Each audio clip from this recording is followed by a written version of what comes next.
Vous le voyez, beaucoup d'énergie, parce que vous l'avez rappelé, je suis au vous second avez une bataille tour. à gagner, vous. Voilà, je suis arrivé devant dans ma commune Alfortville, et le total gauche dans ma circonscription est très largement devant. Donc moi je me bats pour aller chercher notre électorat de gauche, puisqu'il y a moins d'un électeur sur deux, c'est quand même à noter, à rappeler, à marteler. Moins d'un électeur sur deux s'est déplacé hier, alors qu'on nous dit depuis maintenant 5 semaines que nous réécrivons une nouvelle page de l'histoire de la vie politique française. Mais où est l'appétence de cette nouvelle page?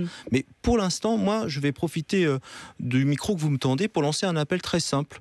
Moi, je lance un appel à tous les électeurs de Pierre Laurent, un appel à tous les électeurs de Jean-Luc Mélenchon, à tous les électeurs de gauche, de la gauche française, cette gauche qui pèse 30% au soir du premier tour de l'élection présidentielle, cette gauche qui dirige des territoires comme ma commune, le département où je suis, le Val-de-Marne, l'Occitanie, Paris, Lille, etc. Et donc, la gauche française, elle doit poser un acte là dans cette campagne d'entre-deux-tours. Vous dites pas PS, vous dites gauche. Ça veut dire que le PS est mort, mais pas la gauche. En gros, c'est ça que j'entends dans votre discours. Le PS, d'abord, il n'est pas mort. Le PS, nous verrons après les élections. Là n'est pas le temps de ce débat-là.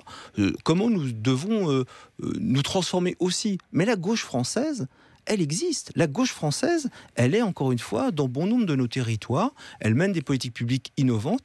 Et cet appel que je lance au rassemblement de tous les électeurs de la gauche française doit nous permettre, au regard de ce que nous avons vécu dans notre histoire de France, notamment, je me souviens de 78, je le dis devant Franck Riester, où on donnait la gauche gagnante, et puis il y a eu un formidable élan de rassemblement de l'électorat de droite, ce qui a inversé une tendance. Eh bien, moi, si cette gauche française se rassemble pour dimanche prochain, je pense que nous pouvons avoir une centaine de députés, de femmes et d'hommes, qui diront non à la politique menée par un Premier ministre de droite.